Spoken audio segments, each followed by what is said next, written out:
नमस्कार, welcome to बात 25 में आज हम बात कर रहे हैं श्री राकेश जिंसी से, जो मैकेनिकल इंजीनियर हैं पंजाब इंजीनियरिंग कॉलेज से।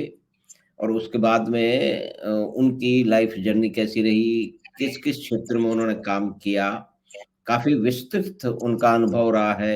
ऑटोमोबाइल मैन्युफैक्चरिंग, उसके बाद एनजीओ, उसके बाद कॉर्पोरेट ट्रेनिंग और शिक्षा, और उन सब से तो एक लंबा बहुत ही रोचक बातचीत ही होने वाली है। तो हम आमंत्रित करते हैं और जुड़ते हैं श्री राकेश जिंसी के साथ। Rakesh ji, good evening. Namaskar. Good evening. नमस्कार Good and evening. Welcome. Welcome welcome. Thank you. Thank you very much. Very uh, nice. Very kind of you to have invited me for this talk. Thank you, most welcome Rakesh जी।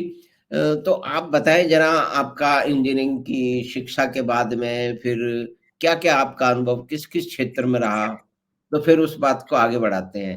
आपका फिर से एक बार स्वागत है Rakesh ji. Thank you very much. So, Madhav, एक थोड़ा सा जो आपका इंट्रोडक्शन में बाय ओवरसाइट थोड़ा सा मिसकम्युनिकेशन हो गया. So of course, I did my engineering along with you, but I came from the electrical stream, not from mechanical stream. या दैट इज हाँ, लेकिन So we were together in engineering college, right yes, right. yes, we were in the same batch, so हाँ। we passed out together. Hmm. So after passing out from the college, I hmm. was fortunate to get selected, and I joined as an engineer trainee with this company, which was relatively small and unknown at that time, which was the Eicher Group. Hmm. So they only had Eicher tractors at that time, hmm. and it was an all India sort of a recruitment. There was a certain process of recruitment, which was entrance exam followed by group discussion and then face-to-face interview. Hmm. And I was fortunate to have collected to been selected. Hmm. So I stayed in that company for 20 years, which is very unusual. Hmm. Normally, people don't stay in the first job for so hmm. much, so long a time. Hmm. But as I said, it was I was fortunate, and that company at that point in time was going through its own re discovery and redevelopment, and it was an interesting phase. And while I was there for 20 years, every 2 to 3 years, my role used to change. So that is what kept me quite interested and engaged there, and I stayed there for 20 years. Uh, it was I was fortunate to have gone through almost all functions, starting with materials purchase, manufacturing, marketing, international marketing, then looking after the plant, and then heading the marketing. So it was a very good responsibility, and for a couple of years I was also heading a small business. So it was a very enriching experience, and it gave me a very in-depth insight into the entire business function, and not only the functional experience but also the interlinkages between different functions and what it really means to manage a business. So with that background, I moved ahead. I went to Hero Group. I was heading their moped business for a couple of years. I then took a little different career step. I joined a investment banking, which is Chase Manhattan Bank. Not in their banking, but they had invested in a couple of companies in India. So I was their managing partner, or I was a managing director for them. Uh, I did that for a year or so. Then I moved on to Bajaj Tempo. I was heading their tractor business. Then I was with this Czech company Tatra, making heavy trucks. I did that for hmm. 6 years, hmm. and after that wanted to come back to Delhi, and I had the opportunity to be the country director for New Holland Tractors, Fiat New Holland Tractors. Mm-hmm. And at that point in time, I was a little tired in the sense it was becoming a very repetitive. It was not really working out meaningful. I wanted to do something worthwhile, Mm-hmm. and I decided to join. I decided to leave the corporate, and I joined the NGO sector, and I Mm-hmm. became the chief executive of SOS Children's Villages, which is an international organization which looks after children who have lost parental care. In addition to that, they run a large education program. They have about 14 educational institutions and a large community programs. So that was a very, very fascinating experience. I did that Mm-hmm. for 6 years, and then Mm-hmm. I superannuated from there. And then a friend of mine invited me to help him in running a business school. So Mm-hmm. this was a MBA college in Gurgaon by the name Mm-hmm. of School of Inspired Leadership. Oh. So I did that for 2 years. I was running an MBA college with Mm-hmm. him. He was looking after the academics. I was focusing on rest of the things in the college. Mm-hmm. And while all this was happening, I was also continued to be associated with SOS Children's Villages as a society member. Mm-hmm. I also joined a couple of boards of the companies. I was on the board of Scheffler India Limited, which was Mm-hmm. erstwhile FAG Bearings, Mm-hmm. and I was also the director on the board of Minda Automotive Solutions. Mm-hmm. And of course, then I got the opportunity to be on the board of Fairfield Asia, which is a part of Dana Group. And of course, then I moved on. I am closely associated with an NGO which I started along with some other friends many years back in 1995, which Mm-hmm. basically we run a daycare center for severely mentally challenged children. That organization is by the name of Khushbu.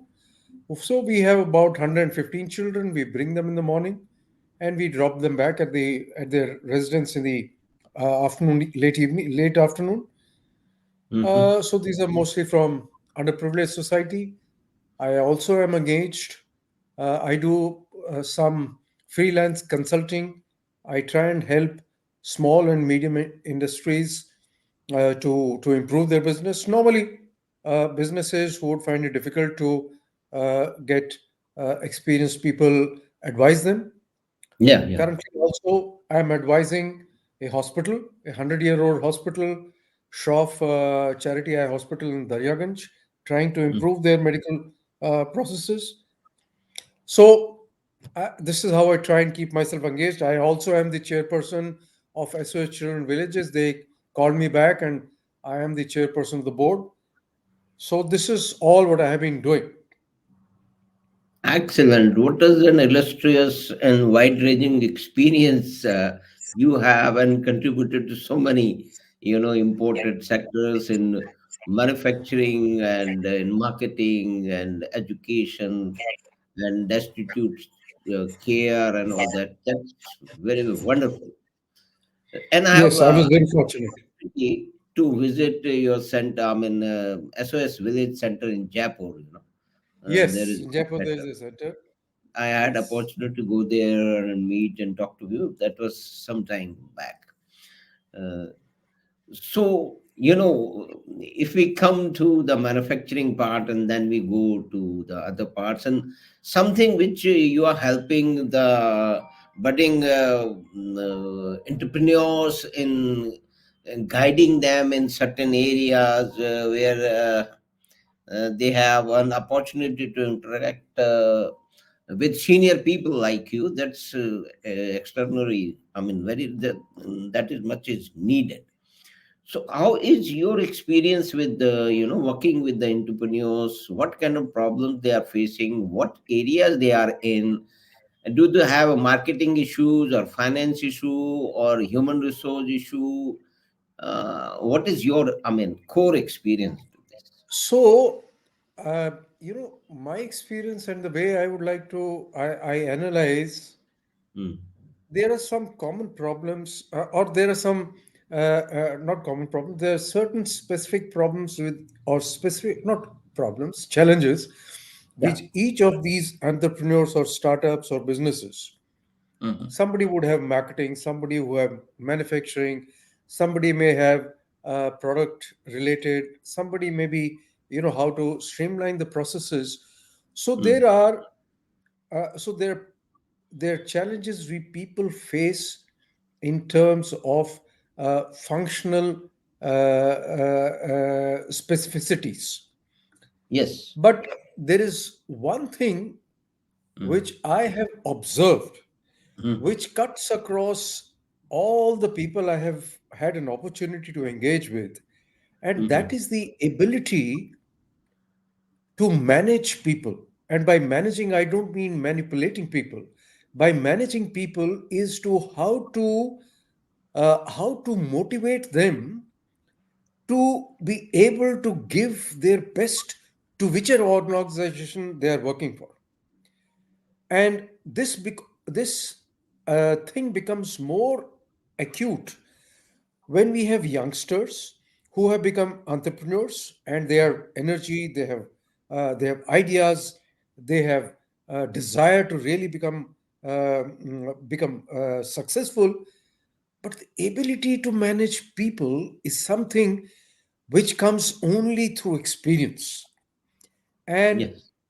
to my mind, this is one issue which I have experienced both in startups, youngsters, as well as organizations which may be medium or even large size. Yes. Yes. Ultimately, the ability of the organization, whether small or big, the ability of the organization to motivate and get their people to deliver their best collectively, not individually, Yes. Yes. collectively as a team.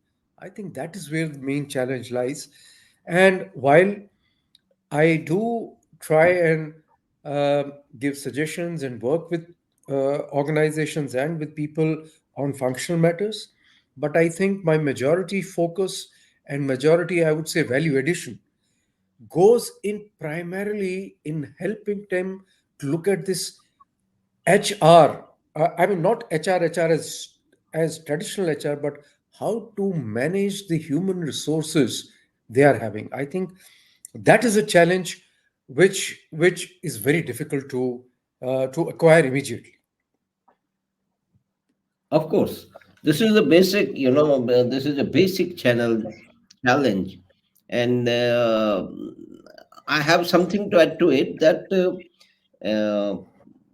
yes, particularly in America, what I have seen and experienced with, and sometimes in Europe too, that maybe it is because of their culture, maybe it is kind of training, or maybe the more intermixing cultural regions, they are more adept into finding generally the entrepreneurs. But in India, it is inherent uh, inability to connect with the people, work with the people, whether in large, small, or very very large, corporate, is a real challenge. So Absolutely right. coming back to the startups and young entrepreneurs, and their enthusiasm to start something very fast without doing certain the appropriate research or information, or the business plan, chalking out a comprehensive business plan, working with the senior people like you. It's sometimes this is what is your experience in this? Absolutely. I think, say for example, you touched upon an important aspect, which is a business plan. Now, what I have seen is many entrepreneurs, and not only entrepreneurs, even I would say uh, businessmen who have been in the business for many years. The the structured way to look at business planning, which is, traditionally a business plan, looking at your profit and loss, looking at your expenditures, looking at your incomes, and then looking at your capital expenditure, all those, and cash flows. I think that is something uh, uh, which people don't have, which quite a people don't have in place, either themselves, nor or they don't get on board people who give them that structured uh, way how to run a business or how to plan for a business. That surely is one thing which I have experienced. There is enthusiasm uh, with all the investment bankers. There is money available, but how to plan the business and how to do your entire uh, looking at your business for next 3 to 5 years. I think that is something which most of the businesses or entrepreneurs do miss. And not only entrepreneurs, I would say even established businessmen, they don't look at it from that point of That's right. And you must have, over a period of these interactions, come across with the people who are from the traditional business family, the sons and daughters of, established businessmen, size maybe any, from small or medium to larger. So what kind of challenges they even face, common challenges which are faced? Again, I can mostly, as per your experience and interaction, is the human resources, human relations, you can say, and then the financial and the business plan and the marketing.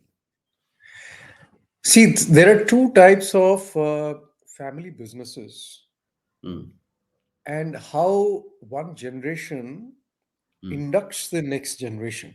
The first generation, they learn it the hard way, they establish the business, they have seen it all. So for them, it's a different ball game altogether.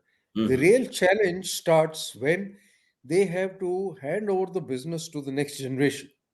mm, And that's where really the problem starts.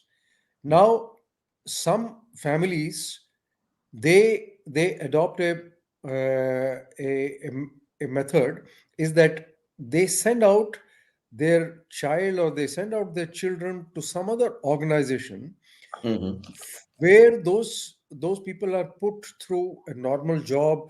They are made to do their, so to say, training there, and once they spend a couple of years there, then they come back into their own family business, and there also they are made to go through different roles. It's not that they immediately come and become the head of the business.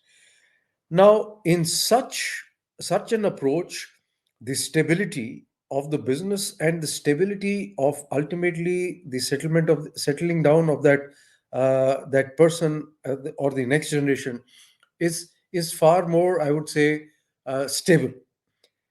Now, the other option, the other methodology, which I have personally experienced, is that the person, the next generation, he is given one business, and he said that, okay, now this business is yours, you run it the way you want. And that is very traumatic for the entire organization, at least for the first 7 or 10 years of that person's working life. Because for those 7 or 10 years, this chap keeps learning, and while he is learning, he's also doing or undoing so many other things which are not very good for the organization, as also for the people in the organization. So it's very traumatic both for the business as well as for the people who are working in that business. Till the time this chap, he gains sufficient maturity, sufficient experience, and then he starts settling down. The business also settles down, and then people in the company also settle down. So these are two different approaches, and I have experienced and I have seen both of them. And for Uh, for people working in those organizations, it's extremely difficult.